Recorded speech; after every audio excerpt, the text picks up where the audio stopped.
Committee on Science, Space, and Technology will come to order. Good morning. We welcome today hearing entitled An Overview of the Administration's Federal Research and Development Budget for Fiscal Year 2012. And in front of each of you, I think, are packets containing the written testimony, biography, and the truth in testimony disclosure of today's witness, Dr. John H. Holdren. I recognize myself for 5 minutes as an opening statement. Dr. Holdren, I'd like to welcome you to the committee today. We all understand the influence the OSTP can have on the administration's direction in science and technology. Today's hearing obviously covers a great deal of ground, so I'll try to be brief. At the same time, there's some specific points that I'd like to address before we hear from you. Our debt today is slightly over $14 trillion, and our nation's budget deficit has increased 50% over the last 3 years. And yet the amount of new debt proposed in the budget is greater than the total amount of debt accumulated by the federal government from 1789 to the, and my children think I remember that date, to the day President Obama took the oath of office. This level of spending is simply not sustainable. While it's true that the prudent investments in science and technology will almost certainly yield future economic gains and will allow our knowledge economy to grow, it's also true that these gains can be thwarted by poor decision making. Americans expect and deserve better. With our unemployment hovering at 9%, they expect us to reduce or eliminate these programs that are duplicative and wasteful and examine ways to advance real job creation and economic growth, not to just spend their hard-earned money on what the government assumes is best for them. In his State of the Union address, President Obama spoke of the need to reinvigorate our future through innovation. American ingenuity is going to determine our future. However, blanket increases in our federal spending are not the same as prudent investment and do not guarantee innovation. As stewards of the taxpayers' dollars, we have to curtail runaway spending and prioritize programs that lay the foundation for entrepreneurial success. I recognize that the President is making similar statements, yet the administration's FY12 R&D budget, at least as it pertains to a majority of the agencies within the committee's jurisdiction, continues a heavily weighted focus on climate change, oftentimes taking money from other worthy investments. This, rather than singular focus for the federal government's limited research dollars, shows our ability to make innovative and certainly it slows it down, other than revealing, slows it to make innovative and perhaps life-altering advances in other equally, if not more important disciplines. The National Science Foundation, DOE's Office of Science, the National Institute of Standards and Technology, and the National Oceanic and Atmospheric Administration are all investing in remarkable research that seeks the improvement of the way we live our lives. Previous investments brought about the internet, the laser, barcodes, MRIs, and even sunscreen. While we should continue to study our changing climate and continue to work toward keeping our air and water clean, we must closely examine the billions of dollars spent on climate change programs with an eye toward effectiveness. From 2006 to now, we spent $36 billion on climate change, and what do we have to show for it? A lot of programs and pamphlets. We need to change that. With regard to NASA, last year's Congress reauthorized the space agency and sent a strong signal to this administration, which disturbingly they have not followed in the area of human space exploration. For our space program to remain competitive and ensure our national security, we have to stay the course and develop the next generation launch vehicle that has the capability to reach outer space and beyond. Our country cannot afford an ill-focused space program. I'm concerned that the President's budget defies Congress' direction with respect to the exploration account, and will have some questions for you with respect to that decision. Dr. Holdren, we remain committed to assisting you as we move forward, but hope you'll take the message back to the President that we continue to have significant concerns with the administration's priorities for our nation's precious and limited R&D dollars. I thank you, and we look forward to your testimony.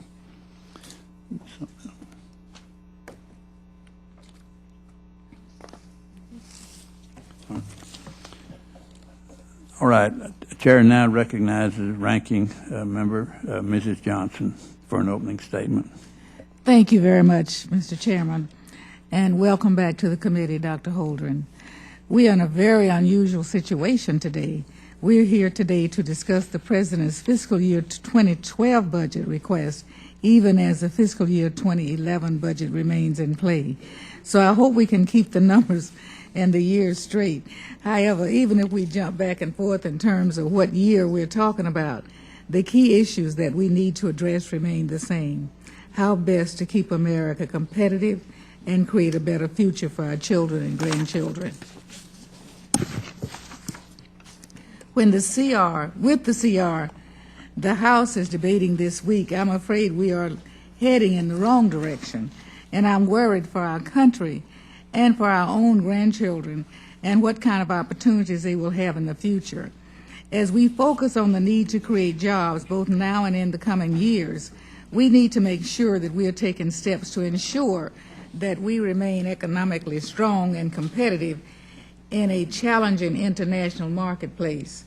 This committee has heard countless witnesses from industry, academia, and government over the past several years testify that investments in science, technology, and STEM education must be a cornerstone of any serious long-term strategy to keep America competitive.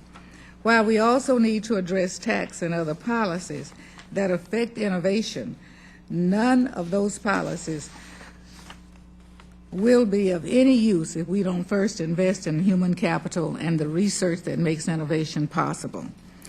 Let me be clear. While we debate turning the lights off on groundbreaking research projects, shuttering the world-class research facilities, stopping emerging industries in their tracks, and losing many of our best and brightest scientists and innovators from the STEM pipeline for good, our competitors in China, India, and elsewhere are surging ahead in their investments in R&D and in emerging industries. They're going to eat our lunch. They are right now, as a matter of fact, and then our dinner and dessert, too. Now is simply not the time to take a hatchet to federally funded R&D and STEM education. Having said that, I still find reason to be hopeful that as we kick off today's hearing, our federal R&D agencies have a long history of investing in research and education programs that return huge economic payoffs to the American people. Mm-hmm. The fiscal year 2012 R&D budget proposal being presented to us today by Dr. Holdren reflects the imperative to invest in our future and at the same time acknowledges that fiscal environment in which we find ourselves. Truthfully, I would like to see more, including for NASA, for information technology research, and for programs that have demonstrated success in broadening the participation of women and underrepresented minorities in STEM. Instead, the budget proposes to hold many of those programs flat once again. However, I also understand that the President had to make some very tough decisions in developing this year's budget request. We can disagree over some of the specific choices, but I believe, Dr. Holdren, that we share the same goals of maintaining a strong national science and technology enterprise and ensuring our young people are prepared for the technical careers of the future. I look forward to learning more from you about the President's R&D budget proposal and to working with you and members from both sides of the aisle to forge a productive path ahead. Thank you, and I yield back, Mr. Chairman. Thank you, Ms. Johnson. If there are members who wish to submit additional opening statements, your statements will be added to the record at this point. At this time, I'll introduce, we have the one witness, and I'll first thank you for our inability to begin as scheduled and hope we don't ruin the rest of your day here. That's not what's going to ruin it. Ms. Johnson says that's not what's going to ruin it. No matter what we say or do, we appreciate you, and if you really listen to us and obey us, well, we're really going to treat you good, and if you don't, we're going to treat you good. So there you go. At this time, I'd like to introduce our witness, and I'm proud to introduce Dr. John Holdren as President Obama's Science Advisor, Director of the White House Office of Science and Technology Policy and co-chair of the President's Council of Advisors on Science and Technology. Prior to joining the administration, he taught at Harvard and was director of the Woods Hole Research Center. As our witness should know and does know, spoken testimony is limited to 5 minutes, after which the members of the committee will have 5 minutes each to ask questions. But we are able, and particularly in days like this, to provide flexibility to you, since you're our only witness and you've been so very patient. I recognize you, sir. Well, thank you very much, Chairman Hall, Ranking Member Johnson, members of the committee. It is a real privilege for me to be here today to discuss with you the civilian science and technology components of the President's FY 2012 budget. The premise behind this part of the budget is one that I believe we all share. It's that creating the American jobs and industries of the future, and indeed creating the quality of life that we all want for our children and grandchildren, is going to require investing in the creativity and the capacity to innovate of the American people.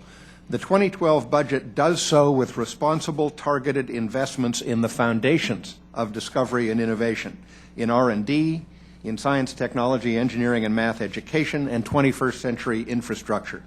It does it with increases in the highest priority focuses offset by reductions in lower priority ones.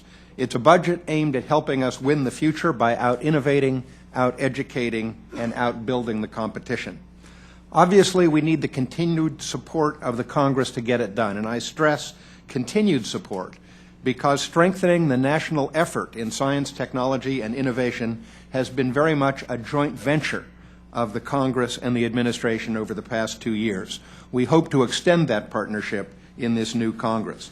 All told, this budget proposes $66.8 billion for civilian research and development, an increase of $4.1 billion or 6.5% over the 2010 appropriated level in this category.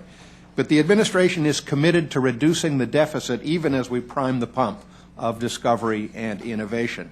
Accordingly, our proposed investments in R&D, STEM education, and infrastructure fit within an overall non-security discretionary budget that would be frozen at 2010 levels for the second year in a row. The budget reflects strategic decisions to focus resources on those areas where the payoff for the American people is likely to be highest. Mr. Chairman, I know the committee is already familiar with the details of the administration's FY 2012 proposed budget. Let me therefore only very briefly highlight a few key points.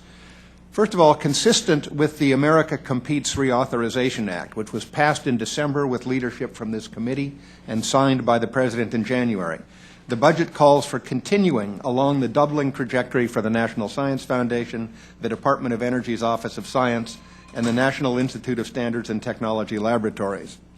In the case of NASA, the President's budget holds that agency to the 2010 appropriated level of $18.7 billion while still funding every initiative called for in the 2010 NASA Authorization Act. The President's budget also helps the National Oceanic and Atmospheric Administration improve critical weather and climate services, invest more heavily in restoring our oceans and coasts, and ensure continuity in crucial Earth observation satellite coverage. The budget reinforces the Department of Energy's work to make clean energy affordable and abundant, with notable increases for ARPA-E, energy efficiency and renewable energy, and electricity delivery and energy reliability. To help the nation win the future, the 2012 budget also emphasizes STEM education, in part by providing $100 million as a down payment on a 10-year effort to help prepare 100,000 new, highly effective STEM teachers. Additionally, the budget includes investments for a wireless innovation and infrastructure initiative to help extend the next generation of wireless internet to 98% of the United States population. Let me reiterate in closing the guiding principle underlying this budget.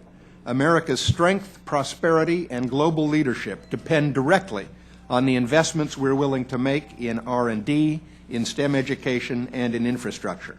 Investments in these domains are the ultimate act of hope, the source of the most important legacy that we can leave. Only by sustaining those investments can we assure future generations of Americans a society and a place in the world worthy of the history of this great nation, which has been building its prosperity and its global leadership on a foundation of science, technology, and innovation since the days of Jefferson and Franklin. Staying the course in the current fiscal environment will not be easy, but I believe the President's 2012 budget for science and technology provides a blueprint for doing so that is both visionary and responsible.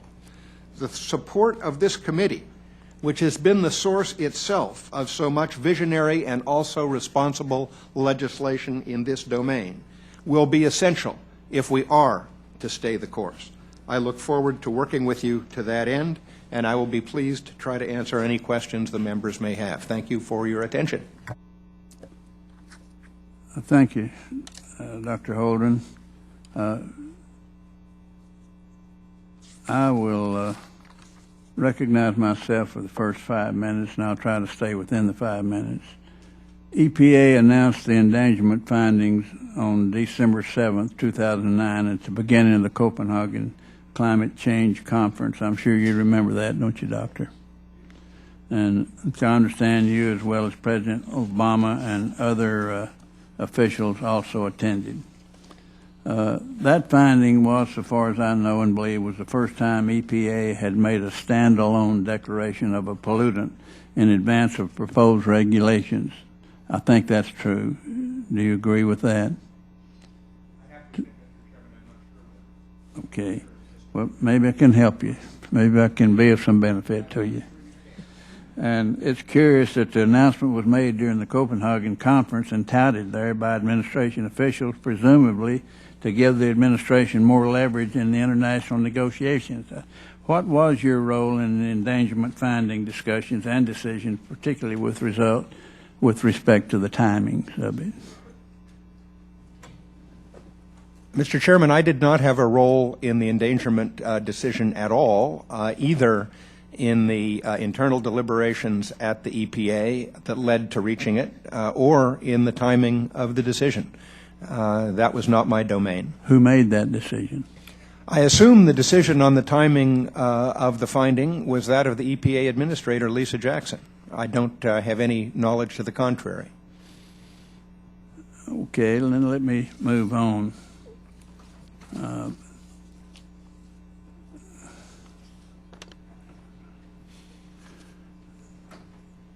The administration has told us time and again of the calamities of climate change. And you know there's some differences of opinion there, and we've been told that it was based on bad science. We don't know who told us that, but we're going to try to have them before us to ask them who told them that and then try to have them before us, because if it's based on bad science, the people are entitled to know it. If it's not based on bad science, the people are entitled to know it. We're really just going to seek the truth, and I don't think anybody ought to object to that search, because we're sure going to make it. In a recent interview, you had stated that Republicans needed to be educated on this issue. Maybe that was just in something that your speechwriter put in there when they were mad at us, like we say things to you that we try to impress upon you because you're in such a position to do so much for this state and the country and for the man that you report to. In recent interviews, you'd stated that we need to be educated on the issue. I have to take issue with you on that a little bit. In August 2006, you knew I was going to ask you about the interview you had with BBC News, didn't you? You reportedly said that if the current pace of change continued, a catastrophic sea level rise of 4 meters, that's 13 feet, was within the realm of possibility.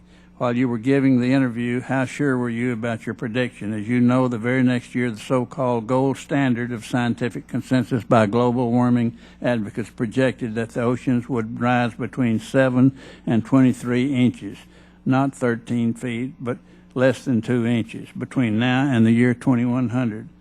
Let me ask this. How sure was the scientific community of their prediction, in your opinion?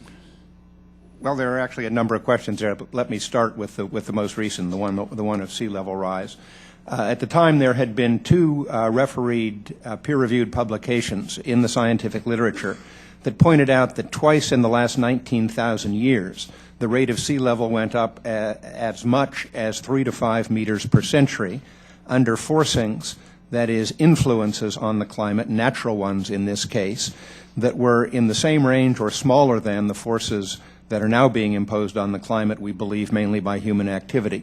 At that time, therefore, the view that a sea level rise of as much as 4 meters, which was in the middle of the range of 3 to 5, was a reasonable statement based on what was in the peer-reviewed literature. Subsequently, newer analyses have reduced that figure somewhat, but the upper end of the range remains in the domain of 1 to 2 meters over the century we're now in at worst. When the Intergovernmental Panel on Climate Change arrived at the estimate which you quoted, Mr. Chairman, they explicitly excluded, and they said so in a footnote, the dynamic processes which led in the past to these more rapid increases in sea level, and they said they were leaving those out because they didn't believe that the scientific basis for modeling them quantitatively was yet adequate to support a particular number. Since that time, that was the 2007 report of the IPCC, whose scientific inputs were finalized in December 2005. Since that time, there have been extensive new analyses which have supported the proposition that the sea level rise in this century could be in the range of 1 to as much as even 2 meters. That is not a particular prediction. The range of uncertainty is large, but even half a meter would be an extremely consequential matter for people and businesses with oceanfront property. There were a number of so-called scientific consensuses stated, yours among several others, and some to the effect that the science is not good, not based on good science. I know you've heard that. I've heard it. I want to know who said it, who told them that, and what their background was. Your projection of potential sea rise level was over 11 feet higher than even the worst scenario case projected by your colleagues less than a year ago. So there's more than just a few of us Republicans that need to be educated on the issue. Given the disparity of these projections, why should the American taxpayer have confidence in the administration's assurance of the global calamities to come, or trust your climate change education campaign? That ought to roll you one that you might knock out of the park. Well, let me say, first of all, Mr. Chairman, I want to clarify that in the interview you mentioned, I was not asked about Republicans as a whole. I was asked, what do you plan to do in relation to those members of Congress who believe that climate change is not a fact, is not real? And I said in relation to that particular question that I thought this was a matter of education, because the scientific facts on the reality of climate change are very robust indeed. Every major National Academy of Sciences in the world, and virtually all of the major professional societies that deal with the relevant disciplines, have issued statements saying that the evidence for climate change outside the realm of natural variability is overwhelming, that we have very strong reason to believe that human activity is responsible for a large part of this change, that harm is already occurring from these changes, and that the harm will grow unless and until we stabilize and begin to reduce our emissions. This is not the view of a few isolated scientists. This is the overwhelming view of scientists who study this matter around the world. You will be able to produce on the witness stand a few who will say they don't believe it, but they are very much in the minority. You could also produce people on this witness stand who will say, with PhDs attached to their name, that they don't believe cigarette smoking increases the risk of lung cancer. There are always skeptics, there are always heretics, that's in the nature of science. But public policy, in my judgment, should be based on the mainstream view, because to base it otherwise is to risk the well-being of the public against very long odds. Well, up to this time, and for the past 2 years, say we have 6 or 8 to testify, such as you're testifying, so-called experts. 5 or 6 of them believed it was good science, maybe 2 of them, and we had no choice on who to bring. We now have a choice, and we asked for you first, and I thank you for your kindness. Happy to be. My time's expired. I recognize Mrs. Johnson. Ms.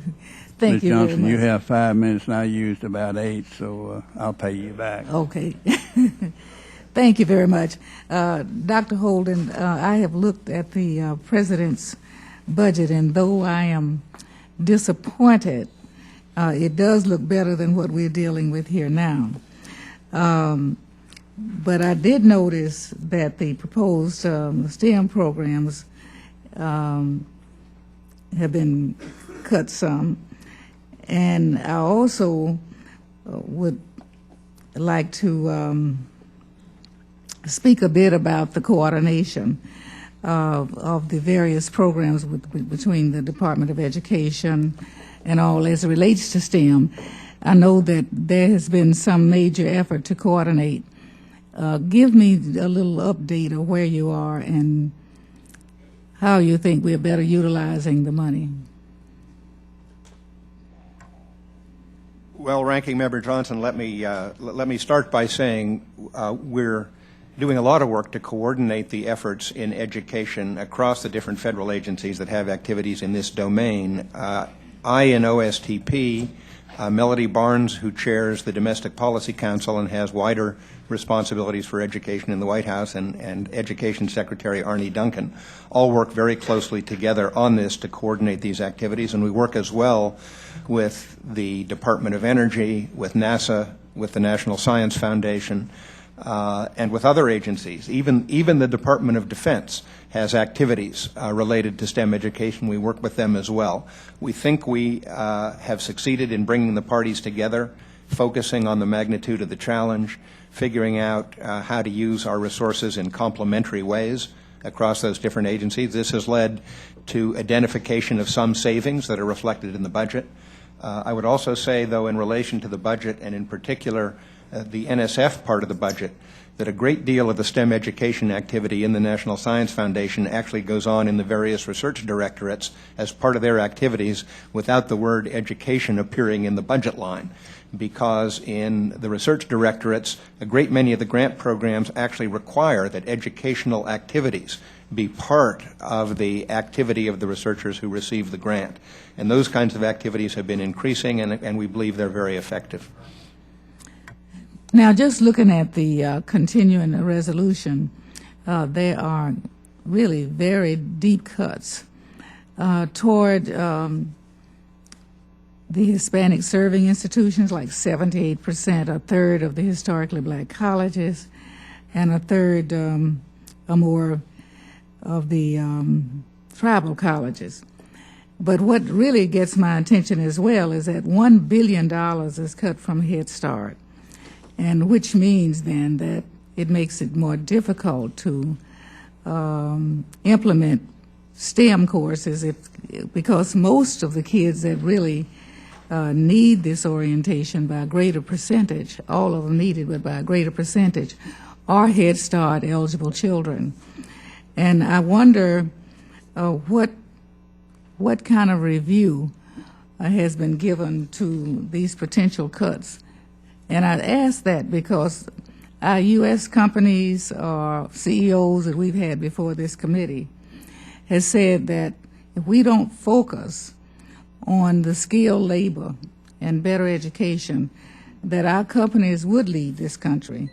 And we're already behind now, so I'm wondering how do we move forward to try to maintain some competitive edge with all of these potential cuts?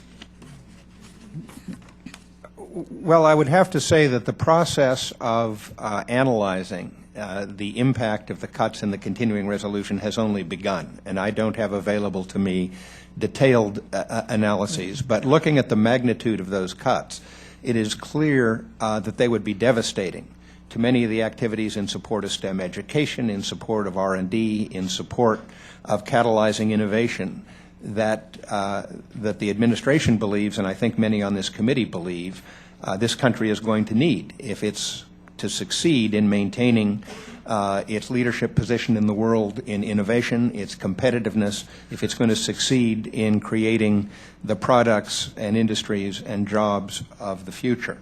I do know of an analysis of what the CR's cuts in the National Science Foundation would do.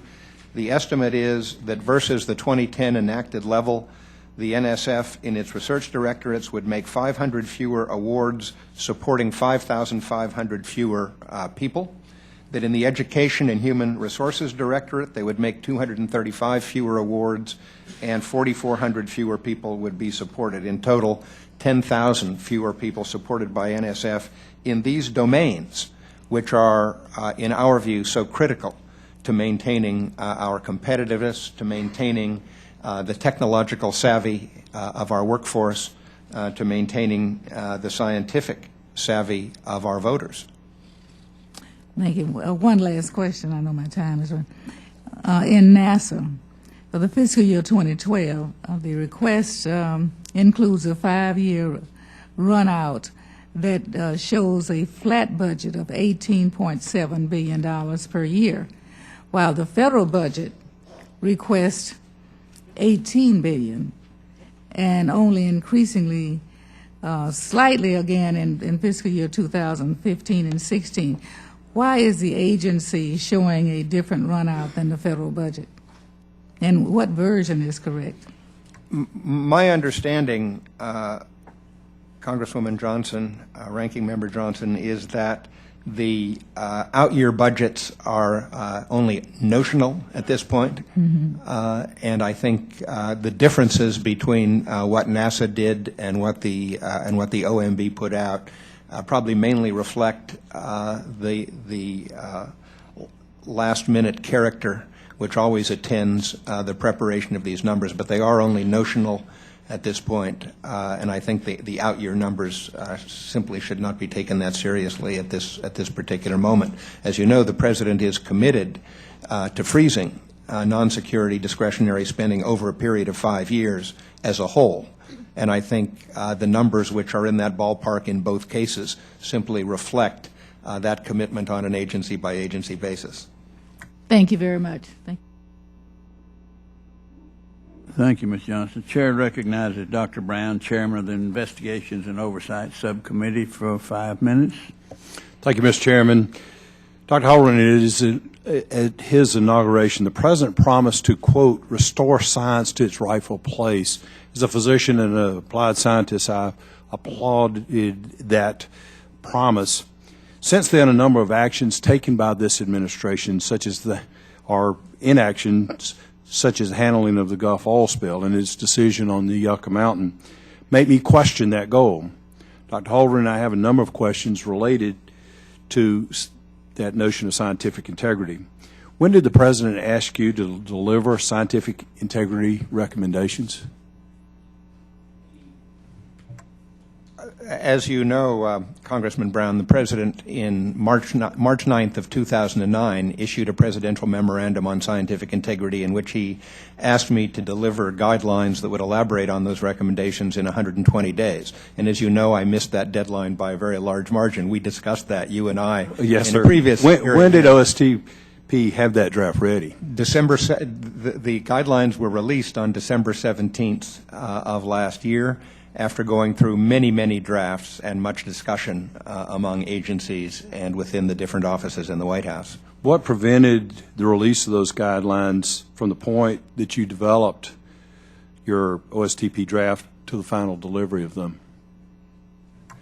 As I said, Congressman, there were many, many drafts of those guidelines, and what took so long was the complexity of the task of developing guidelines that were both specific enough to add significant value to what the President had already promulgated on March 9, 2009, at the same time would be general enough to be applicable across all the departments and agencies and offices that deal with science and technology matters. That proved to be a much more demanding task than any of us thought at the outset, and it involved a great deal of debate with virtually every department, agency, and office with a stake in this matter.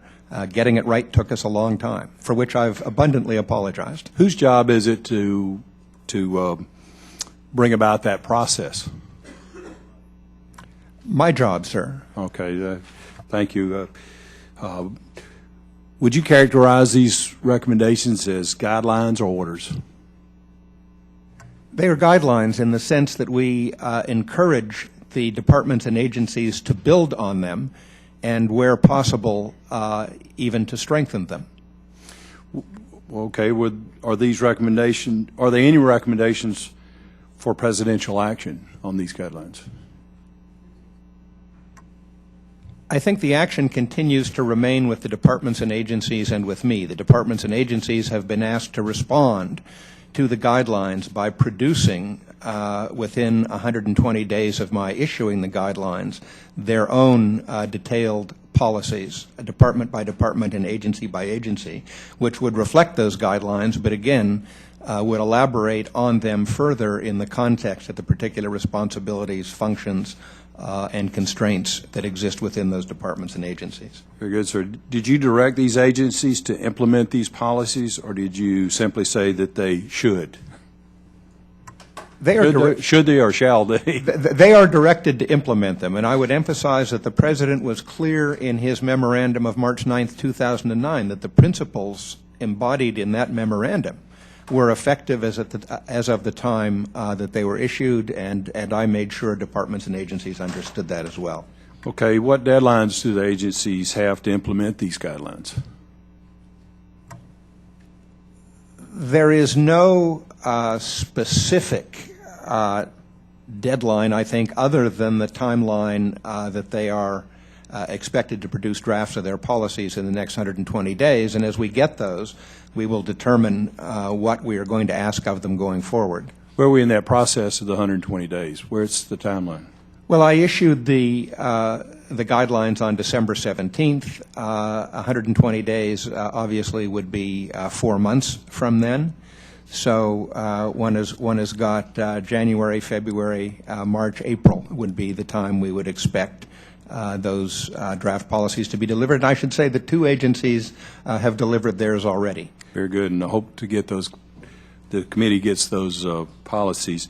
Are these new guidelines going to be written down so that everybody in America can see these? Oh, absolutely. I mean, number one, the President's memorandum is a public document. My guidelines of December 17th are a public document, and the policies of the offices, agencies, and departments will be public documents. Very good. I look forward to those. Mr. Chairman, my time's run out. I've got a couple more questions that I would like to give the good doctor, and I assume that we can get a written response. Thank you so much. I yield back. Thank you, Chair. I recognize Mrs. Lofgren, the gentlelady from California. 5 minutes. Thank you very much, Mr. Chairman, and Dr. Holdren, it's delightful to see you here. I'm glad to be back to the Science Committee after several years deployment to the Homeland Security Committee, and to get back to these issues which I love. I live in Silicon Valley, and I know that if we want prosperity in this country, we've got to double down our investments on science and technology, and so there's much in this proposed budget that is to like.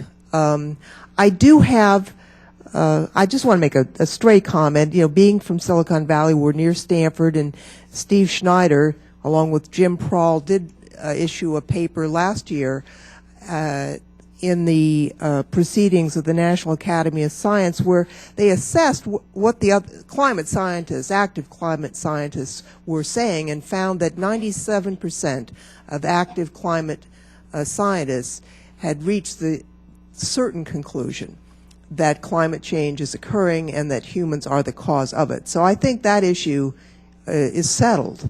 And how we respond, of course, is the big question for us. As the science advisor to the President and co-chair of PCAST, you are in a wonderful position to provide advice not just on the purely science issues, but a whole variety of things that touch on the future. And so I want to ask, and you may not know the answer to this, but I hope that you'll take it up. Renewable energy is a big part of what we need to do in this country, both for our economy but also for the climate change challenge that we face. And in San Jose, I have very many solar energy and alternative energy companies. And one of the things that was hugely helpful to them was the Renewable Energy Grant Program established in the Recovery Act. Now, I see that the proposal is to extend it just to 2012, and that's good. But I'm wondering, could you advise the president or OMB or whoever's making these decisions that a longer extension would be much more helpful to these energy companies that are trying to make some plans, and they're going to get there without these grants and credits, but they're at an embryonic stage right now. Would that be a fair thing to ask you, Doctor? Yeah, let me make a couple of comments on that. Certainly, all of these incentives, encouragements, and grants are going to be reviewed going forward to see which ones we actually need in order to encourage the development and deployment of the relevant energy sources.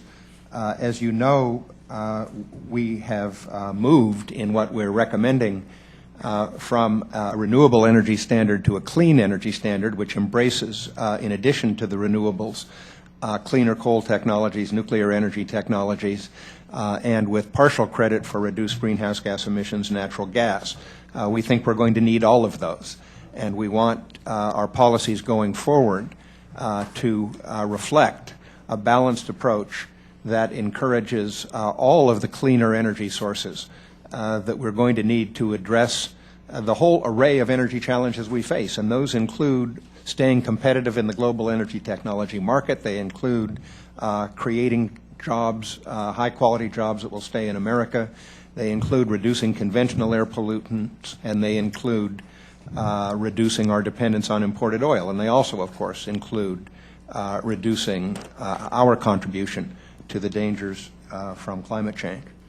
Could I ask, I noticed that there was a substantial downward slope on the fusion energy science, and we've been talking to the department. I think I understand the reason why, and I don't think I want to get more information on that, but I want to make sure that we are adequately supporting the analysis at NIF, because we're at a crucial stage there. We've invested a huge amount of money with bipartisan support over many, many years, and I just want to make sure that we are adequately supporting the analysis that's going on right now. Do you think that we are, and do we need to discuss that further? I think we are. This is something that Secretary Chu is knowledgeable about and looking at. There are some benefits to having a Nobel laureate in physics as the Secretary of Energy. He's terrific. I'm looking at it. My Associate Director for Science, Carl Wyman, who also has a Nobel Prize in Physics, is looking at that among other large science and research and development projects in the portfolio. So yes, I think we're doing what we need to do in that domain. You mentioned the decrease in funding for fusion overall. As you know, fusion is a very long-term energy project. Not likely to succeed in delivering electricity to the grid much before the middle of the century. But we do very much need things that we can do for an encore after the middle of this century. And so it is not our intention to starve fusion. The size of the budget relates to, among other things, what our partners are doing, right, where the program is at the moment, and what it will take to move it forward. Thank you very much, Dr. Holdren. I see that my time is expired, and I thank the chairman for recognizing me. And I thank you and welcome you back to the committee. You've always been a good member of this committee. Chairman recognizes a gentleman from Tennessee, Mr. Flashman, for 5 minutes. We've all taken 7 minutes, so I might as well recognize you for 7 minutes. Thank you, Mr. Chairman. Dr. Holdren, thank you for coming today. I represent the 3rd District of Tennessee, which includes Oak Ridge, ORNL, of course, Y-12, and the Cleanup and Reclamation Mission at ETTP. And since my short tenure as a congressman, I am immersed in energy issues, so I thank you for being here today. I have a few questions. Doctor, in your testimony, you discuss how the investment in research and development by this White House will help keep America competitive. However, there are many other factors that can play into our competitiveness in the world. How is the administration actively working to identify any U.S. policies or regulations that act as barriers to trade and investment in the United States? And further, are there any particular laws or regulations that act as barriers to trade and investment in the U.S.? I'm sorry, are there any particular laws or regulations that you've identified as increasing the costs for U.S. business compared to foreign competitors or forcing businesses to want to locate overseas? Thank you, Congressman, for that very good question. We are addressing that in a number of domains. First of all, as you know, I'm sure, Cass Sunstein, the director of the Office of Information and Regulatory Affairs in OMB, has the mandate from the President to review the whole array of regulations that exist in this country, looking for ones that may no longer be needed, that are not effective, that are too costly, that are inhibiting us in the various goals that we need to reach. You are probably also aware that there is a review underway of export controls, which we expect to yield a report soon and recommendations for reforming our pattern of export controls in a manner that will make U.S. companies able to be more active in a variety of dimensions of international trade. You mentioned that there are a lot of ways to encourage innovation, and we're very much aware that most of the innovation that this country needs will come from the private sector. We're very much aware that, for example, making an expanded research and experimentation tax credit permanent would be a great benefit in terms of the certainty available to our companies, large and small, as they plan their R&D expenditures going forward. We want to get that done. It's proposed again in this year's budget. I know that responding more specifically to your question about particular regulations, that there will be some announcements forthcoming soon on that particular front, but I don't want to jump the gun. Yes, sir. Dr. Holdren, in 2008, the United States trade deficit in high technology products was $55.5 billion, up from $16.6 billion in 2002. The U.S. trade balance in high technology products was last in surplus in 2001. A portion of this deficit from U.S. companies that manufacture overseas and bring the products back to U.S., even if we invest more in research and development programs and attract more professionals into high technology fields, how do we discourage companies from taking production out of the United States?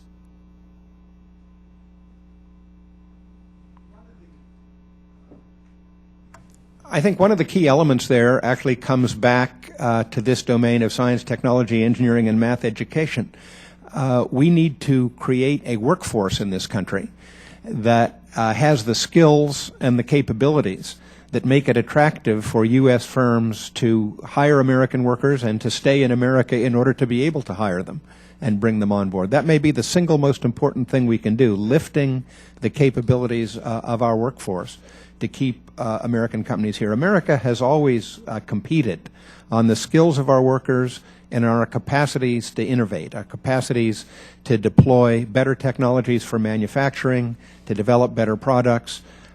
We need to revisit those sources of our strength because we're never going to compete, at least not for a very long time. We're not going to compete with China on the cost of our labor. We're not going to compete with Malaysia and Indonesia on the cost of our labor, or even with Brazil.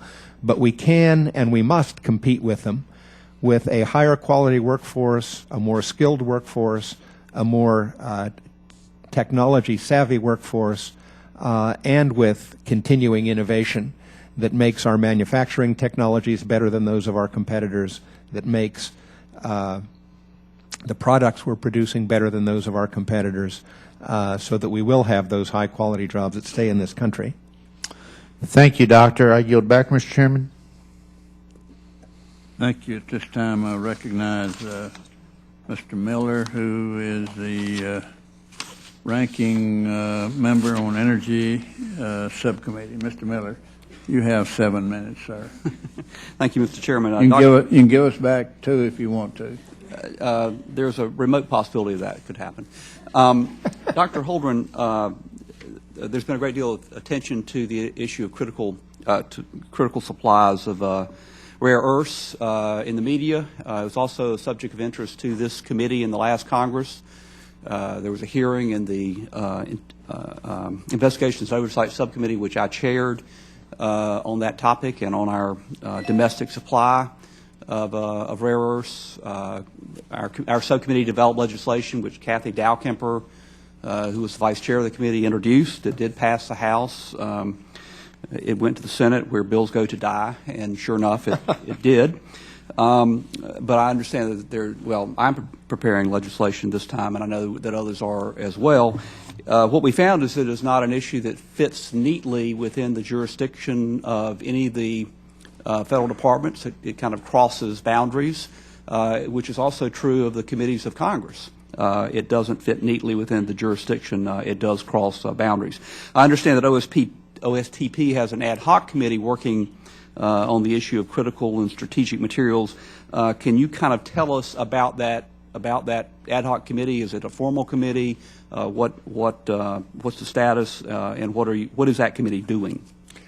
Yes, we've had an interagency policy committee that's chaired by Dr. Cyrus Wadia in my office that has been operating since last March on the issue of rare earths in particular.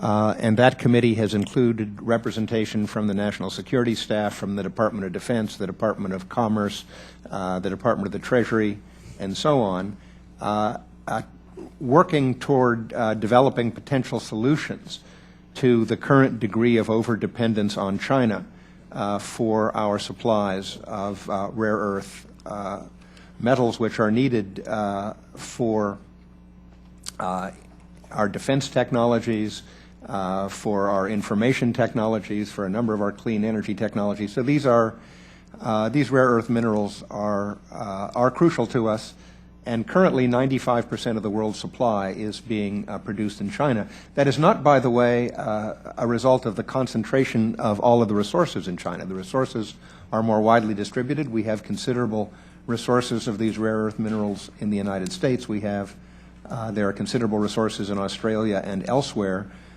The problem is that we have allowed the supply chains for these materials to migrate to China, again, on grounds of economics, of low cost. We're obviously in the process of reconsidering the wisdom of having allowed that to happen. There are activities in the United States and Australia to restore rare earth mining and processing operations, to diversify the supply from what it is now. We are also going to be standing up, in all likelihood, a subcommittee of the National Science and Technology Council to look at the science and technology dimensions of strategic mineral issues more broadly than just the rare earths. As you probably know, the National Science and Technology Council is a body that is nominally chaired by the President and populated by cabinet secretaries. In practice, it's chaired by me and populated by deputy secretaries and undersecretaries and administrators of NASA, of NSF, NOAA, and so on. And its purpose is to address science and technology issues that cross over the boundaries that affect the interests of multiple departments and agencies. So we're on the case. Okay.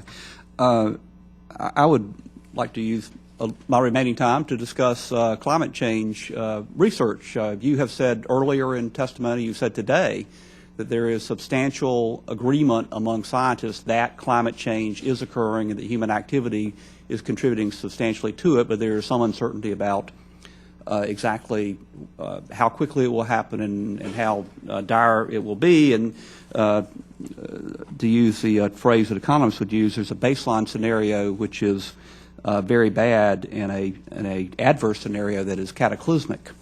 And we have heard testimony in the last 4 years from scientists who have said that, yes, there is uncertainty, but almost all of the uncertainty is on much quicker, more sudden, and more cataclysmic change. And they may be, as you said earlier, events that we cannot foresee or model. One that I recall is the possibility that there could be millions of tons of methane, which has much more of a greenhouse effect than CO2 released if the permafrost in the Arctic thaws. But despite feeling pretty confident that it's happening, you want to do more research. The Obama administration has recommended doing more research. Others who criticize climate change research want to do less. They want to cut the funding for NASA, NOAA, and EPA. Are you proposing the research just to prove that you are right? Or is there something we'll do with that research? What are the consequences of not proceeding with the research into climate change?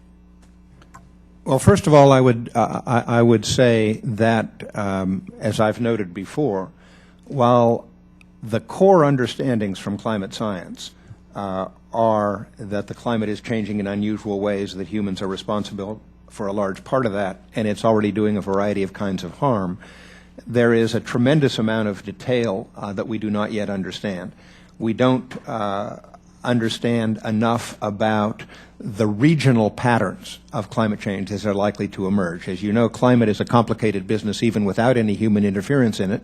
And if we want to be able to adapt to climate change, the degree of climate change we're no longer able to avoid, we have to be able to tell farmers and fishermen and foresters and homeowners what's going to happen where they live. Developing that sort of understanding of how climate is changing in particular places, of which places are going to get wetter, which places are going to get drier, which places are going to get stormier, how fast are those things going to happen, which places are going to be experiencing more wildfires. We have come to understand that climate change is a challenge not just in terms of how we mitigate it, what we can do to reduce the pace and the magnitude of climate change through changes in energy policy and land use policy and so on, but we really do need the detailed knowledge that will enable firms and individuals to adapt. That's one of the great challenges in climate change research. We need, of course, to continue the observation networks that, in addition to telling us about climate, tell us when particular storms are coming. We have a whole set of challenges in our Earth observation satellites, which in many cases are dual-purpose satellites. They're both monitoring variables related to climate, but they're also telling us when powerful storms are coming and who they're going to hit. Dr. Holdren, when I was a child and I heard scary noises that I thought might be a monster, I pulled the covers over my head, and it worked great. There was never a monster in my house. But I'm not sure it's because I pulled the covers over my head. Do you think if we don't do the research in climate change, it is any more or less likely to occur? Well, I would say if we don't do the research, that doesn't affect at all the likelihood that it will occur, but it does affect very dramatically our ability to cope with it. Thank you. I yield back. The balance of my time. I thank the gentleman. No, you've just made it possible for Mrs. Adams to have 8 minutes. Recognize gentlelady from Florida for, I guess, as much time as she consumes, just so she doesn't consume over 8 minutes. Thank you, Mr. Chair. Dr. Holdren, last year, you may recall, there was sustained and vigorous debate here between Congress and the administration about the future of NASA, the human spaceflight program. At the end of the day, with the enactment of the NASA Authorization Act of 2010, both sides went away claiming some small measure of victory, but clearly neither party, the White House nor Congress, got everything it wanted. The President signed the bill, and he did so, I thought, putting the debate behind us and moving forward. A central feature of the bill was a smaller authorization level for commercial crew services and Congress' decision to forego implementation of the Constellation program. Yet, the NASA FY12 budget request diverges from last year's authorization bill in two respects. It proposes spending at a rate 70% above amounts authorized for commercial spaceflight, and it significantly underfunds in FY12 the authorized amounts for the heavy lift system, requesting only 70% of the amounts in our bill, in the congressional bill. Why has NASA chosen to ignore the will of Congress? And I don't need to remind you that the Democrats and Republicans, House and Senate, took strong exception to last year's budget request. I do not believe that the budget is ignoring the will of the Congress. I testified on December 1st before the Senate Committee on Commerce, Science, and Transportation on this question. I was asked, does the administration intend to follow the law? Are you going to obey the Authorization Act? And I said, we will to the best of our ability. But I also mentioned that our ability to do so would depend on having a budget for 2011, and it would depend on being released from the constraints of the 2010 Appropriations Bill, which prohibits NASA from making changes to the Constellation program. We now are where we are, and in light of where we are, which is still no 2011 budget and still no relief from the constraints of the 2010 Appropriations Act, starting from there, you have to consider what it is practical to do from where you are now in pursuit of the Authorization Act's aims. We agree with the Authorization Act's aims. If you look at the numbers, you'll find we're funding heavy lift and the associated crew capsule at quite close to the 2011 levels, which is probably the best we could meaningfully spend under the circumstances given where we're starting now. In addition, the Authorization Act recognized very clearly that the continuing operation of the International Space Station and minimizing the duration of our dependence on the Russian Soyuz to get our crew members up there was also a very high priority. And again, in terms of where we are and what we can do from where we are, we believe that the budget the President has presented is responsible and appropriate in light of the need to do as much as we can toward all of the Authorization Act's goals under the circumstances we're now in. So we don't think we're defying the will of the Congress at all. We think we're doing our best to achieve the multiple goals of the Authorization Act. Okay, I'll let that go for a minute. The Authorization Act gave clear direction to NASA to rely on existing contracts as it begins work on the new Space Launch System and multi-purpose crew vehicle. Section 302 of the bill said, in part, the administrator shall, to the extent practicable, extend or modify existing vehicle development and associated contracts necessary to build the new launch system. I realize to the extent practicable is more than just a tiny loophole. But based on member statements during hearings, markups in the House and Senate floor, there were a clear expression that to save time and money and to capitalize on investments, technology, workforce, NASA should give first consideration to using existing contracts. With that as background, how closely will the administration follow the intent of Section 302? You're quite right, Congresswoman, that to the extent practicable is important. We don't think of it as a loophole. We think of it as a necessity. And as you know, there was a requirement for NASA to produce in 90 days an initial assessment of what it believed it could achieve in this domain. It has produced that assessment, and it has identified real challenges in meeting the timelines of the Authorization Act, namely the completion of a heavy lift vehicle and a crew capsule by the end of 2016. Real challenges in meeting those deadlines under the budgets that look likely to be available. But NASA is examining what the extent practicable is for using those existing contracts. And again, I think if you look at that 90-day report, you'll see that that's exactly what they're doing. They're looking for additional ways to find savings that would enable us to get where we need to go more quickly. But it's a big challenge to achieve the goals of the Authorization Act and to achieve them under the fiscal constraints that we now face. Will you? We will sure try. I just have a quick question. You know, we talked about STEM and everything. Do you think that human space flight encourages our youth to get involved in STEM? The programs, you know, science, technology, engineering, math? Oh, absolutely. I mean, we know, first of all, that the response to Sputnik, the development of the U.S. space program, our moon mission, and so on, was an enormous boost in terms of the number of kids who went into math and science and engineering as a result of that great adventure. And we think more great adventures are in prospect, and they will have that effect. We've been very clear about that from the outset. I'm one of those who went into math and science because of excitement about the exploration of space. My senior project at MIT was to design a crewed Mars mission. I co-led it with another member of my aeronautics and astronautics senior class at MIT.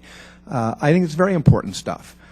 Charlie Bolden thinks it's very important stuff. We, after all, have NASA being run by a 4-time astronaut, twice pilot and twice commander.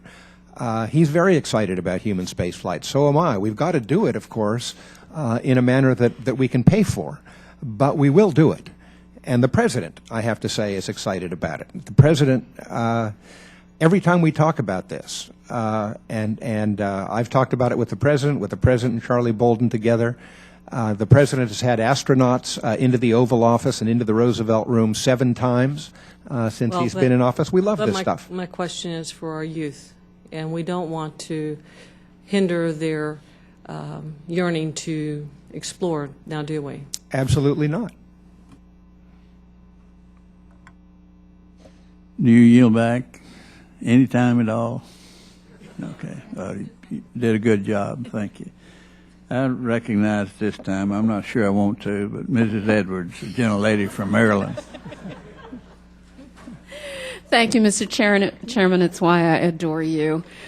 And Dr. Holdren, I want to thank you very much for being here today, and I look forward to exploring with you and others in more detail, particularly around NASA, human spaceflight, the importance of what I think is a really important mission, both for human spaceflight and exploration, also for Earth sciences. But I won't take up my time here today. What I'd like to talk to you about is following up on Mr. Fleischman's line of questions regarding research and development and manufacturing and the interrelationship between those two. My good friend Mr. Bartlett from Maryland and I have introduced a bill that links research and development with manufacturing, domestic manufacturing here in the United States, because too often we make deep investments and we're at the cutting edge of R&D in so many different sectors, and then the manufacturing takes place someplace else. It takes place in China, in Germany, and lots of other places. And I think that we can actually do some things through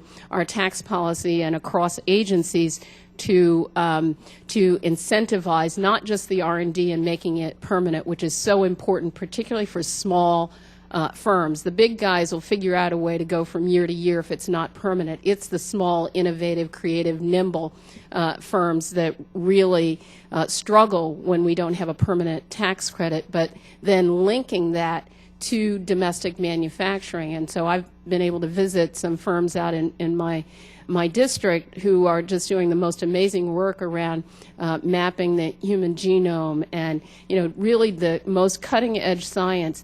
But they're small firms, and they want to be able to do that manufacturing domestically because it connects their R&D people to the manufacturing line. If there's an opportunity to make changes along that manufacturing line, you've got your R&D people right there. So I hope that you'll look into the legislation that's been introduced by Mr. Bartlett and myself, along with Congressman Sarbanes and others, as a way to get there. One of the recommendations in the report that was released by the White House in 2009 that you cite in your testimony, a framework for revitalizing American manufacturing, is to improve the coordination of manufacturing R&D programs through the National Science and Technology Council. And so I wonder if you could tell us what the status is of that interagency process and how we can look at all of these, particularly civil scientific agencies, to make sure that we've got a sort of similar pathway to their success. And so if you could give us a brief overview of the administration's strategy and vision to revitalize manufacturing, including federal R&D investments and creating jobs here, that would be helpful. And any plans to develop a strategic plan for manufacturing R&D so that we don't let everybody else take our good ideas and build stuff and create jobs. Well, Congresswoman Edwards, I thank you for that question because it enables me to say we are doing a lot.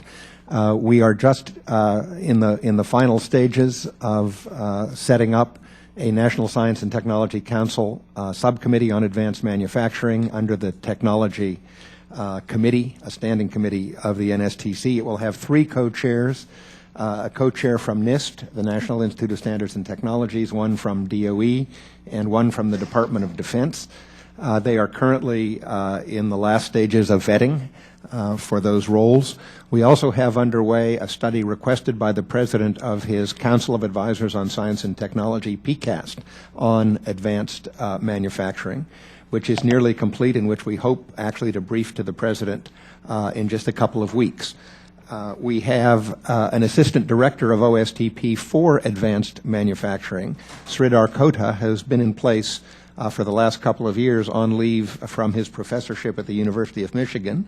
And one of the things that Professor Kota has been working hardest on and interacting with folks from the business and academic communities around the country is how one links discovery and innovation in our universities with translating those discoveries and innovations into commercial products in the private sector.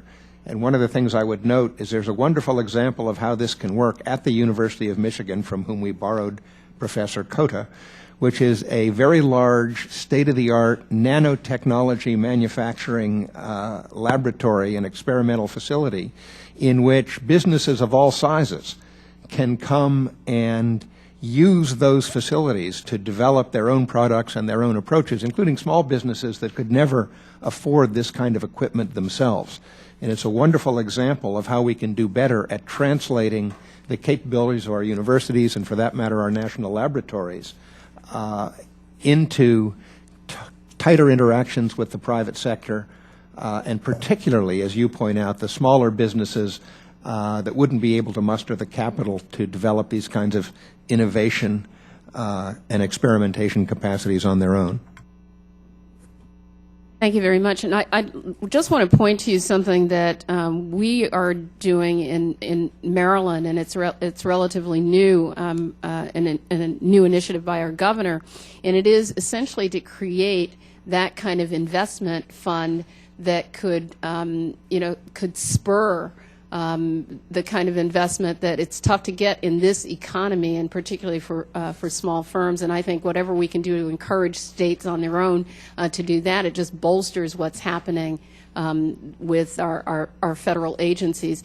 And lastly, I would just want to ask you, we're in an environment here, considering this continuing resolution, where it feels odd to talk about new investments in science and technology and research and the things that are actually going to make us grab hold of the 21st century, when we are cutting in this Congress just about this CR, just about every scientific agency out there. It is mind-boggling to look at the kind of cuts across a number of agencies where the investments that we need to make for the future are exactly the ones that are being put on the chopping block. And I think that is particularly true for NASA, and perhaps it is that the White House and the President could do a much better job of helping the public understand the value of investment in NASA and space exploration and the science that comes out of that, because it really does translate into what happens in our broader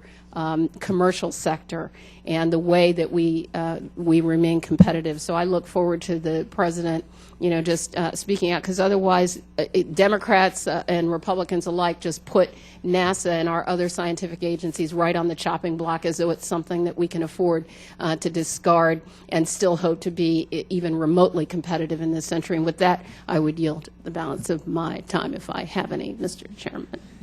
I thank the lady. You're right on the spot, right on the dot here. And recognize now former Chairman Bart Garden's favorite Republican, Mr. Rohrabacher from California. Thank you, Mr. Chairman. I would like to submit now for the record a list of 100 prominent scientists who have serious disagreement with the man-made global warming theories that we've talked about today. Without objection. These scientists, I'd like to add, are chairman of science departments at major universities. They had internationally respected institutes of science, and there are many more than just 100, as you are well aware.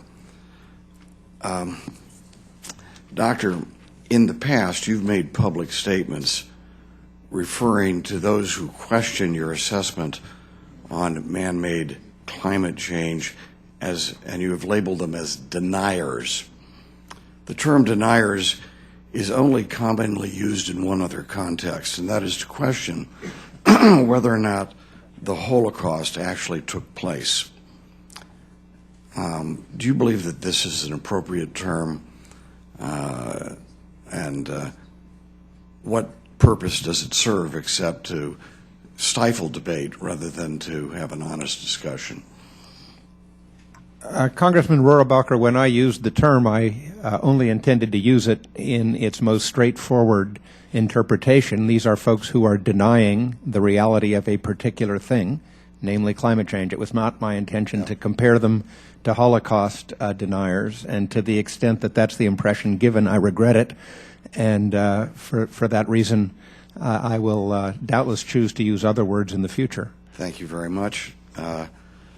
Now, with that said, of course, we have a disagreement on whether or not climate change, or it used to be called global warming, and then when things changed, it became climate change, and now maybe it's coming back to global warming again. We know there have been these cycles throughout the history of the planet where it's become warmer or colder, and I take it from your testimony today that this increase that you're asking for research into climate change is going to be mainly aimed not at proving whether mankind is responsible, because what I have found is that is usually used to justify controlling human behavior rather than trying, because that's based on the fact that the change is based on human behavior, but instead on perhaps researching things that can help us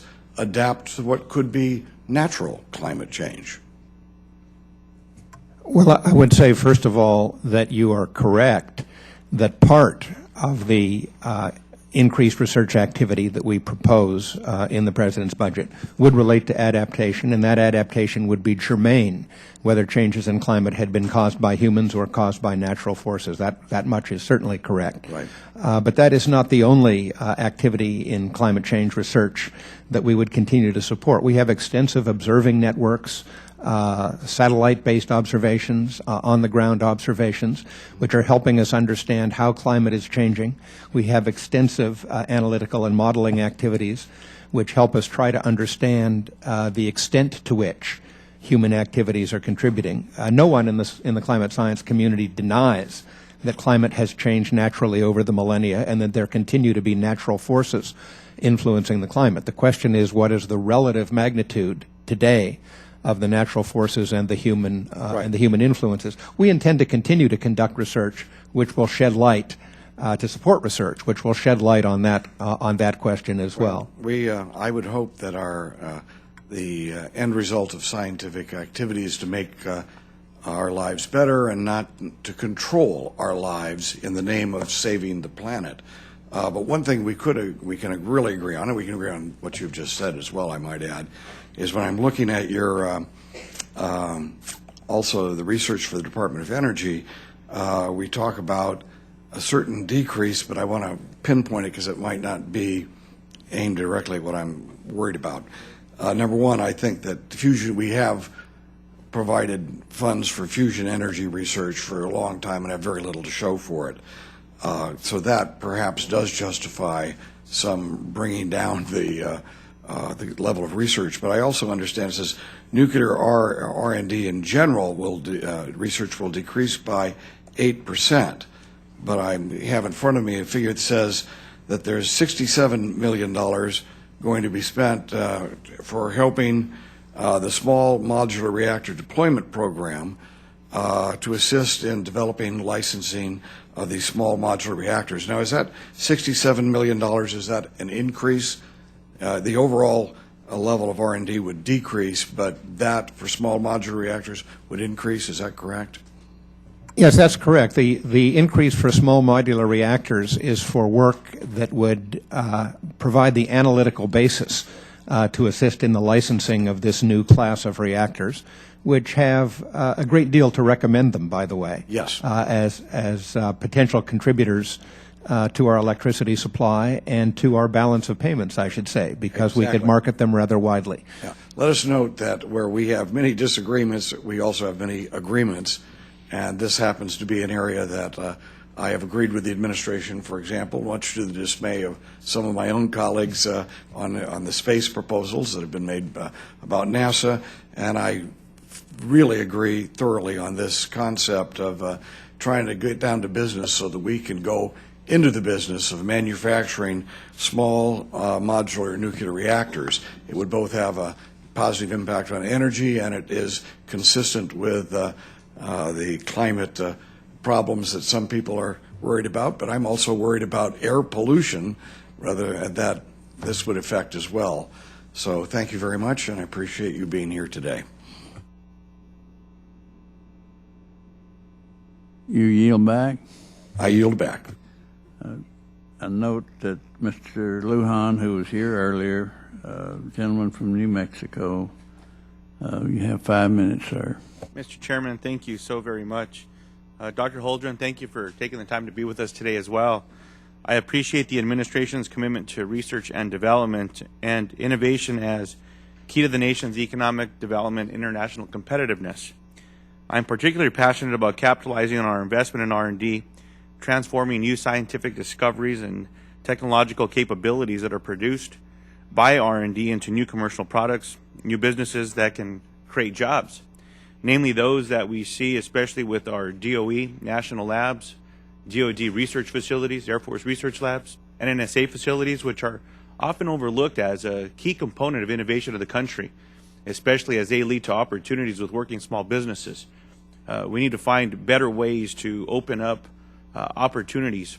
There's entrepreneurial lead programs today for scientists, physicists, nuclear engineers to work with entrepreneurs. But I think that they're only as good as they are on paper. We need to find a better way to engage these experts with our entrepreneurs and small businesses, even to the extent we're able to take advantage of the modeling and computer capacity that we have to turn these new ideas together.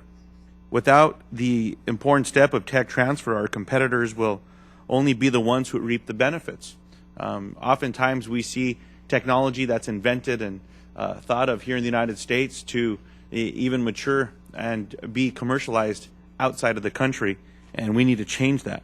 I am very happy to announce that myself with my co-chair, Representative Frank Wolf of Virginia, have started a bipartisan technology transfer caucus to begin to look at ideas and ideals around the Bayh-Dole legislation, which concentrated most of its efforts with universities, but making sure that we not forget the applications associated with our national labs and science and research taking place in these areas.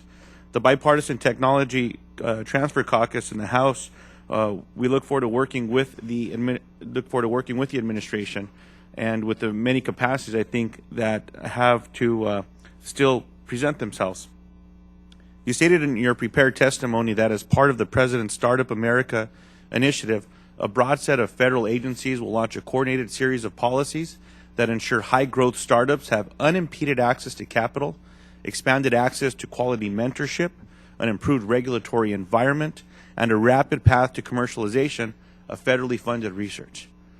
I applaud those remarks, and I support them strongly, but I'd like to hear more about what's actually going to be done in these areas. My concerns are with the naming of the Tech Transfer Coordinator under DOE, for example, that we have yet to rapidly move towards making sure they have access to the needed support they need to move this forward. With the collapsing of CRADA's cooperative research and development agreements in year past with those funding that was accelerated in the 1990s and through the early years of the Bush administration, we saw it go away. And it seemed to me that when we talked to small businesses, this was an important tool that was used. And so interested to hear your thoughts in these regards and how we might be able to work together to make sure we're able to spur this forward. Well, Congressman Lujan, I can only applaud what you have said about the importance of technology transfer and the importance of the national laboratories in this domain. My own first job after getting my PhD was at the Livermore Lab. I almost went to Los Alamos.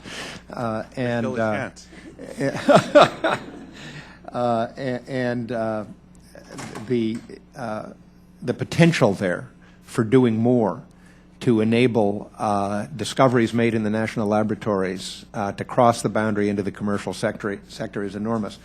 You asked about the Startup America initiative. That was only rolled out about a month ago.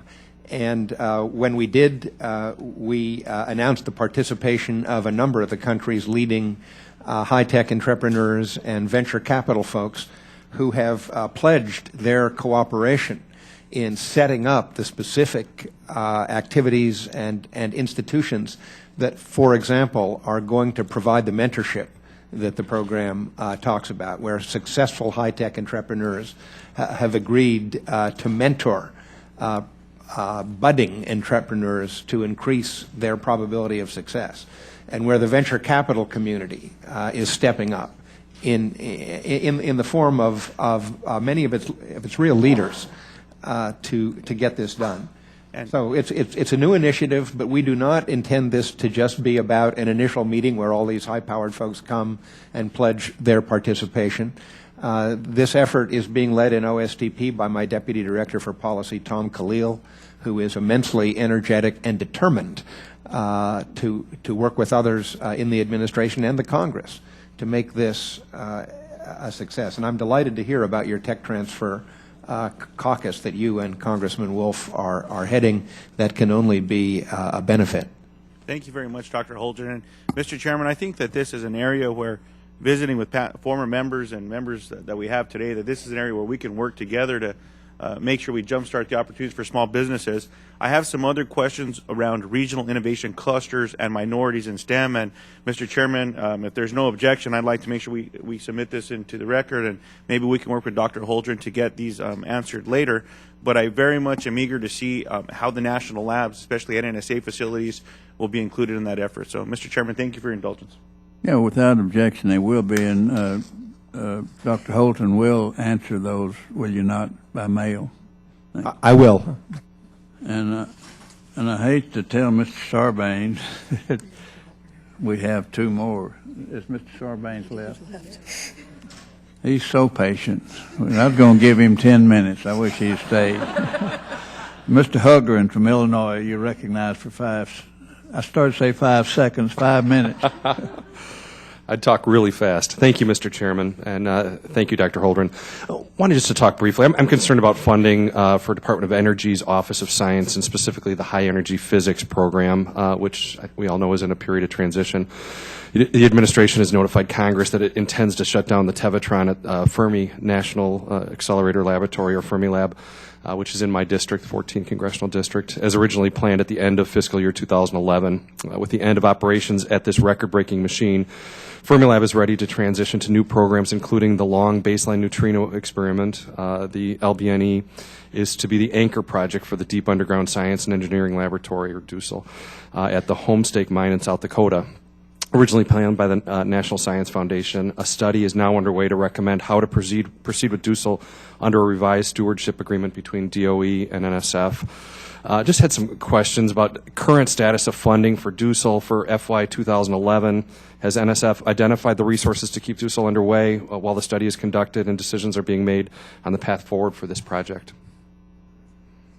My understanding is that NSF and DOE have reached agreement on a plan to keep DUSEL moving. I have not actually seen that agreement yet, but I've been informed by my Associate Director for Science that it has been reached, and we will have it shortly. But I'm assured that it will succeed in keeping the DUSEL project going. Great.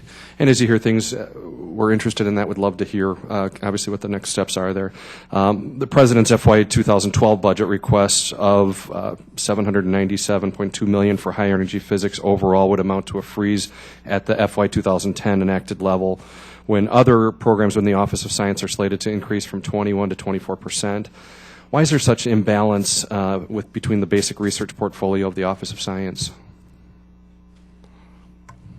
Well, I would say that the kinds of restraint imposed on us by these fiscal times has required some very hard choices. And I've been striving to make clear as I talk about this budget that it has had to either hold flat or in some cases even reduce things that we would much rather have increased. But it becomes a difficult exercise in priority setting to decide what we absolutely have to keep going as opposed to things we would prefer to keep going or expand. I think high energy physics remains an important area. The request for high energy physics in 2012 is almost $800 million. This is not chicken feed. It is, however, if I had my choices in the best of all possible worlds, it would be more. Thanks. Real quickly, within the overall funding request for high energy physics, am I correct that the President proposes funding for the 2 new projects at Fermilab that are important to its future as the nation's only laboratory for particle physics research? Short answer is yes. Good. I like short answers, especially when they say that, so that's good. And last, and I appreciate your time and your help with this, is the $17 million that's requested for the long baseline neutrino experiment, sufficient to start this project at Fermilab and the transitions from running the Treviton? It is my understanding from Dr. Brinkman, who heads the Office of Science, that that is the case. Okay. Well, again, thank you very much for your work. I do know these are difficult times. We want to be a part of that to make sure that we continue great work that is happening, make sure that we don't cut things short, that really are looking towards the future. I know it's so important to be looking at immediate transition of projects that we have, but also looking to the future and making sure that our nation stays on that forefront. So, Dr. Holdren, thank you so much for being here. Look forward to working closely with you during these difficult times, and hopefully as times get better as well. So thank you. Thank you. Thank you, Mr. Chairman. Gentleman yields back. Recognize the gentleman from Michigan, Mr. Clark, for 5 minutes. Thank you, Chairman Hall. Ranking Member Johnson, Dr. Holdren.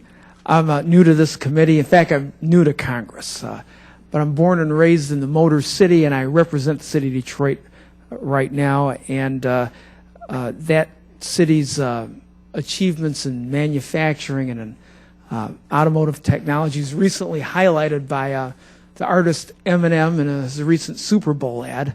And I'm really proud of the cars, especially in the district that I represent. General Motors manufactures the Chevy Volt, which I believe represents the best in plug-in hybrid auto technology.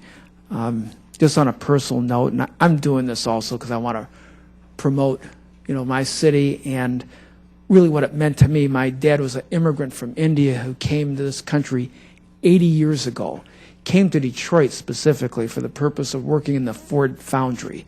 So manufacturing's in me. It's what made my city great. Our lack of focus on that, though, I believe has also led to the decline of the Southeast Michigan region, temporary decline.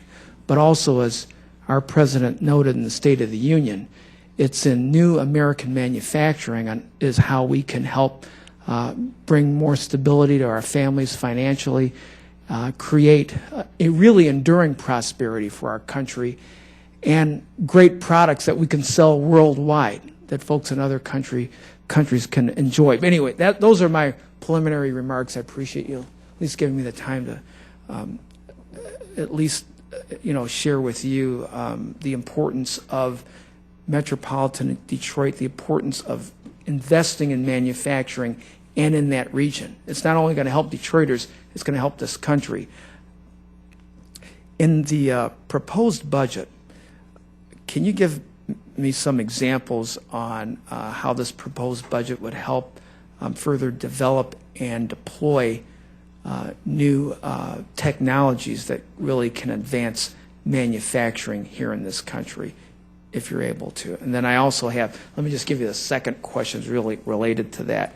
It's if you can comment on the impact of federally funded R&D in terms of creating those small businesses that create jobs as well, especially in the manufacturing or related sectors. Well, first of all, Congressman Clark, I can only underscore and agree with your comments at the outset about the importance of manufacturing in this country, about the importance of manufacturing, obviously, in Michigan and Detroit. I already mentioned a particular activity at the University of Michigan linking their capacities in nanotechnology with the small business community and the opportunities for small business to use facilities and equipment they wouldn't be able to afford on their own. My understanding is that that facility has already spawned a number of successful startups and launched them into domains in which they're succeeding. I would mention the National Nanotechnology Initiative and the funding it receives in the 2012 budget as a good example of feeding the underpinnings of advanced manufacturing. Nanotech is going to be immensely important in the manufacturing domain going forward. We have to invest in maintaining and extending American leadership in this domain, and it is a domain in which small companies as well as large ones are succeeding and are going to continue to be able to succeed. Another domain that's very important is the domain of networking and information technology. Again, there's a substantial support for that in the budget.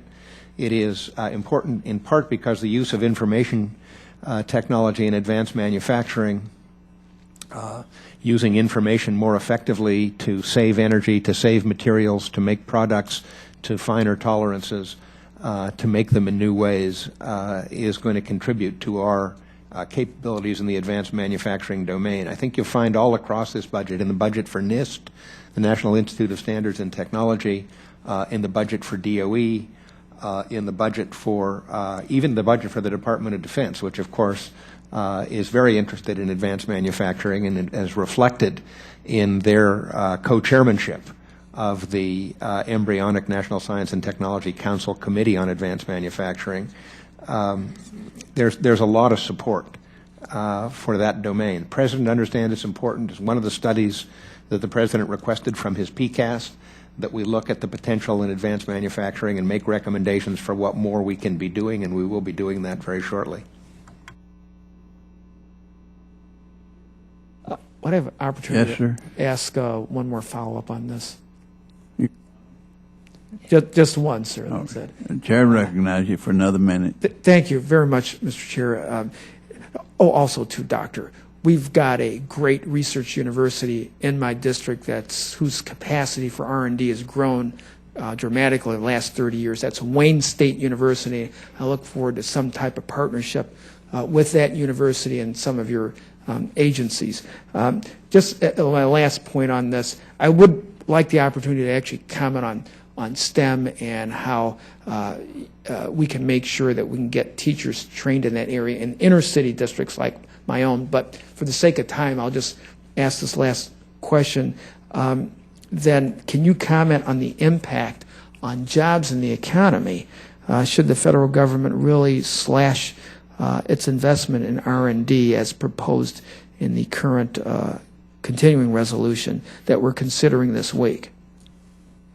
Well, first of all, I would say that most economists who studied economic growth over the decades have concluded that well over half, some say as much as 80%, of increases in productivity in the United States over the last 50 years have come from innovation, have come from our past investments in science and technology and innovation.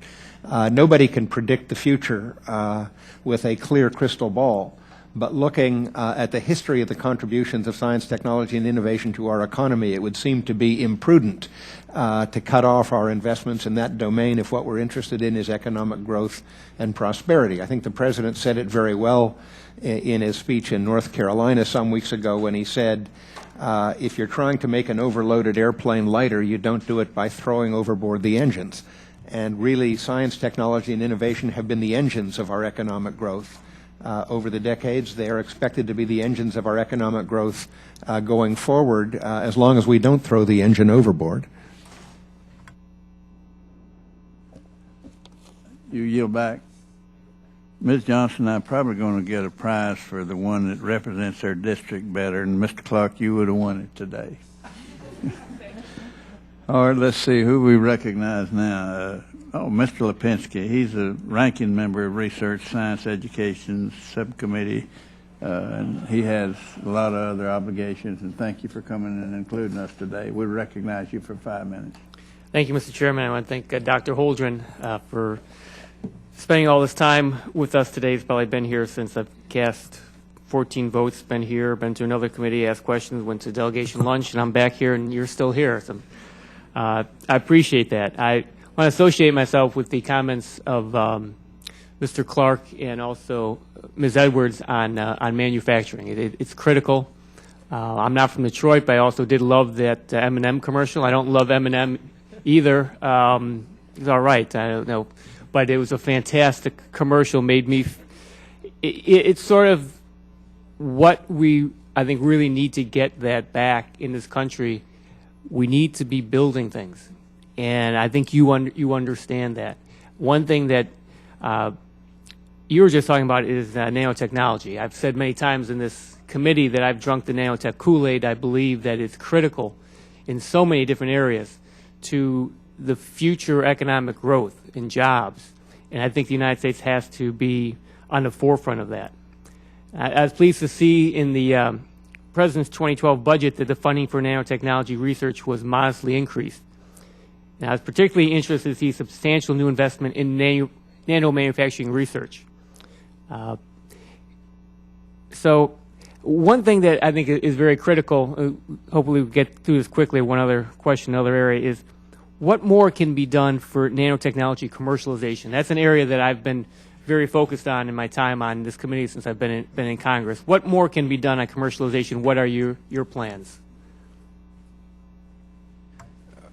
Well, I think there's a substantial amount of effort in the National Nanotechnology Initiative moving in that direction. In fact, you mentioned that it's up in the 2012 budget, and the reason it's up is precisely to support some areas that are moving successfully in the direction of commercialization, but need some more help to get all the way there. I would also say that the model I mentioned before of having facilities that have the advanced equipment that is needed to do cutting-edge research on nanotechnology and how it can be commercialized, the model of that facility at the University of Michigan, which is available to the private sector to work with, that's a model we ought to expand, and we ought to do it with our national laboratories as well as our great research universities as a way to help bridge this gap that sometimes occurs between discovery and commercialization. Just to make the chairman proud, I'll throw in Northwestern University. My alma mater is doing a great job in nanotech research, although it's not in my district. It's close enough. One other thing I wanted to talk about is you know that one of the most significant accomplishments of this committee last Congress, and I think of the Congress, was passage of the America Competes reauthorization. And there's one particular provision I wanted to talk about. It's Section 105, which is based in part on the Genius Grant, the Genius Act that I introduced with Representative Wolf. This section gave the research agencies broad new authority to offer prizes for innovative research or solutions to critical problems. I think that prizes as a complement to traditional research funding mechanisms, not as an alternative, but a complement, can offer a new way to incentivize high-risk, high-reward research and generate excitement on the frontiers of science and engineering. I know that Competes was passed too late for the section to be reflected in this year's budget, but can you comment on whether you see this authority being helpful in the future and how you think research agencies might take advantage of this language about giving authority to do the prizes? Well, certainly the administration, President Obama, are very enthusiastic about Competes having been reauthorized. The President was delighted to sign that reauthorization act. OSTP is already in the process of implementing that reauthorization act. I happened to write a blog celebrating the passage of that very shortly afterwards. It appeared on the White House website, but we have done a number of things in direct support of that act.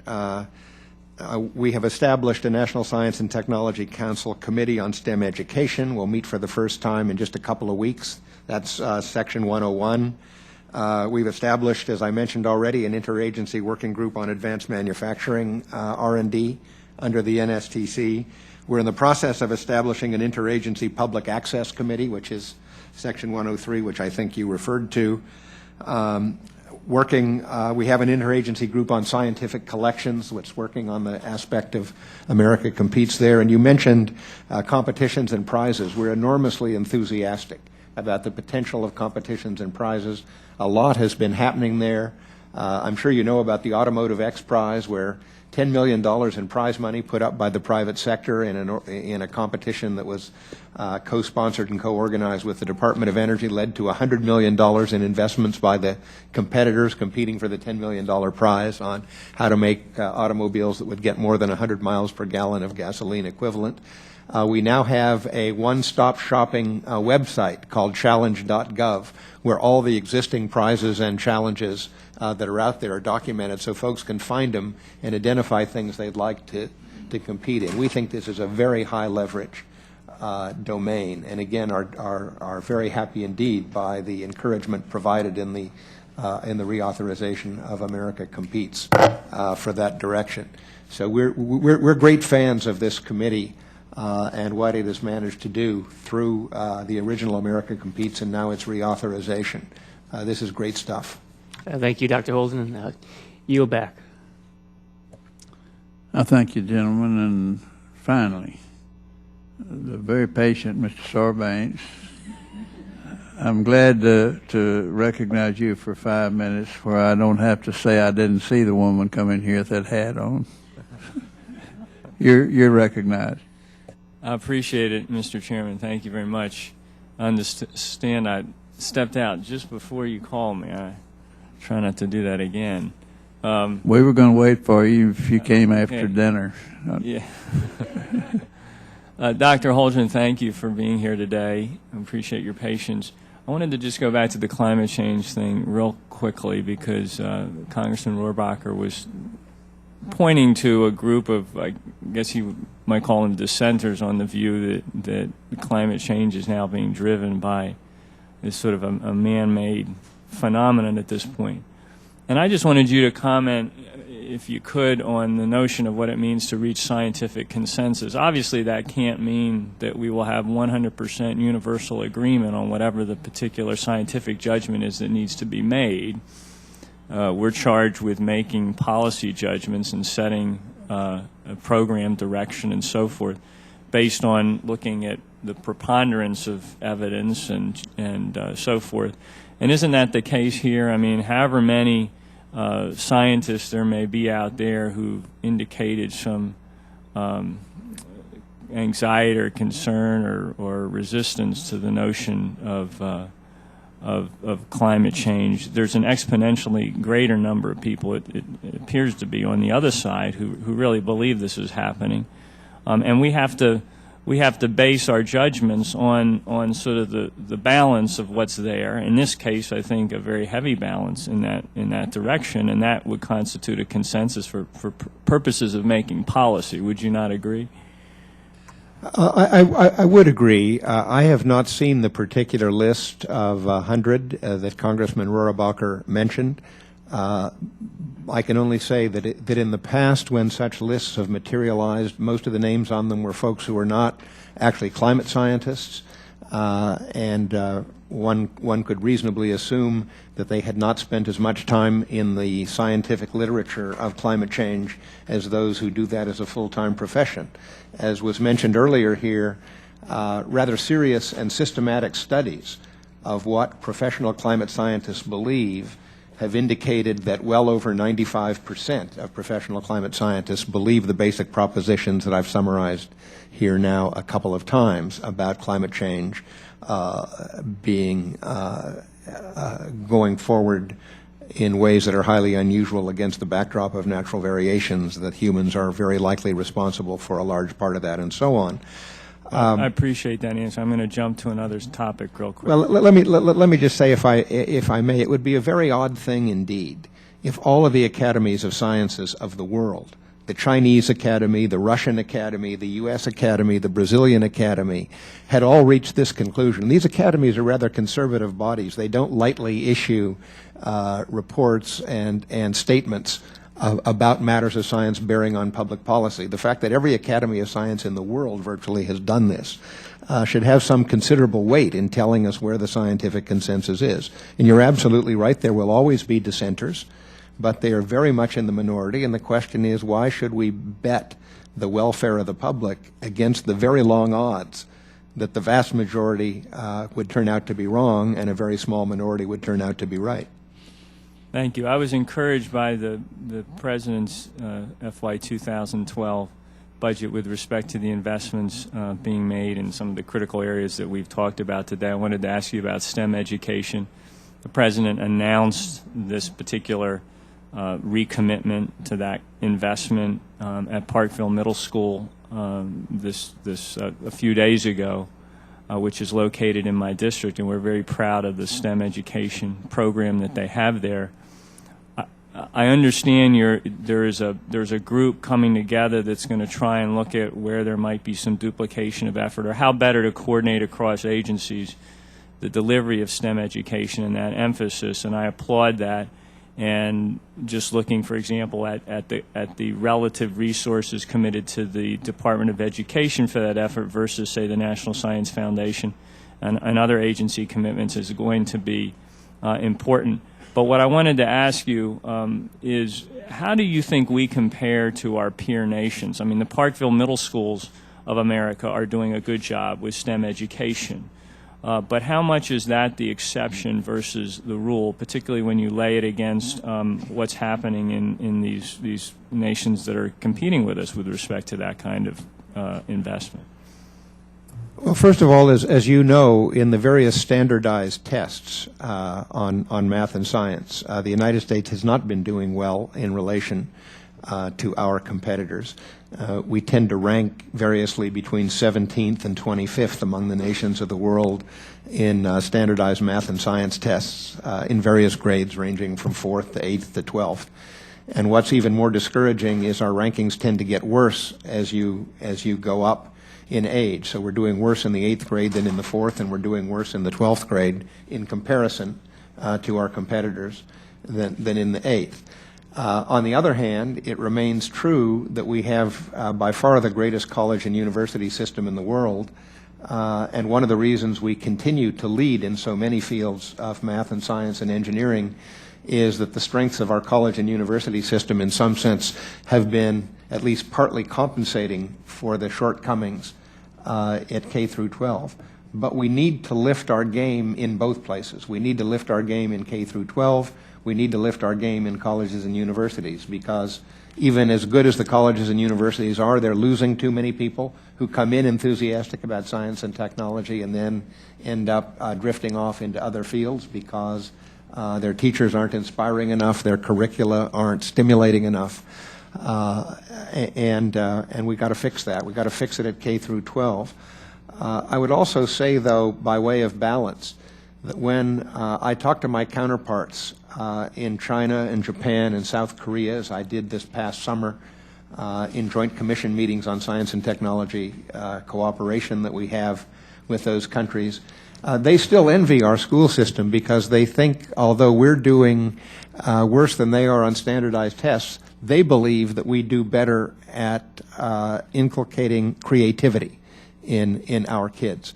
And they complain that their systems are not doing as well in terms of creativity, and that's hurting them ultimately in innovation. I think there's a lot that we need to get to the bottom of as we try to understand what we do well and what we do not so well in K through 12 education. And something that's very refreshing is that over the past decade, there has been a growing emphasis on serious systematic research to actually understand what works and what doesn't work, rather than simply basing our opinions about this matter on anecdotal experiences and what we may have experienced ourselves in our schools.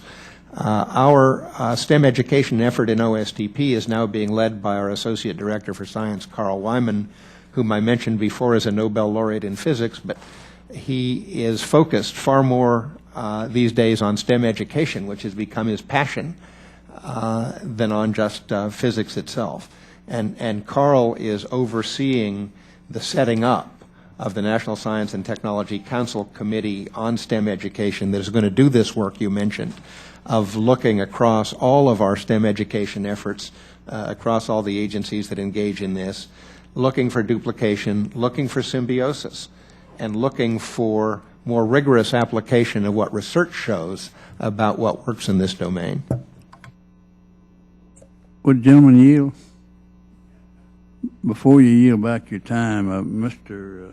Rohrbacher is not here, but if he's here, I would imagine that he wouldn't agree with your dismissal of those 100, either you or the witnesses. There just might be some scientists in there that know what they're doing, and I'd guess that maybe there's not one in the 100 that would have 7 years ago predicted a catastrophic sea level rise of 15 feet when it's only 2 or 3 or 4 inches. Don't poo-poo what you call the minority of people that don't believe what is being trying to be sold as a majority of scientists. We need to get them beforehand and have you a chance to visit, inquire of them, us to have a shot at them, and then decide. Okay? Thank you.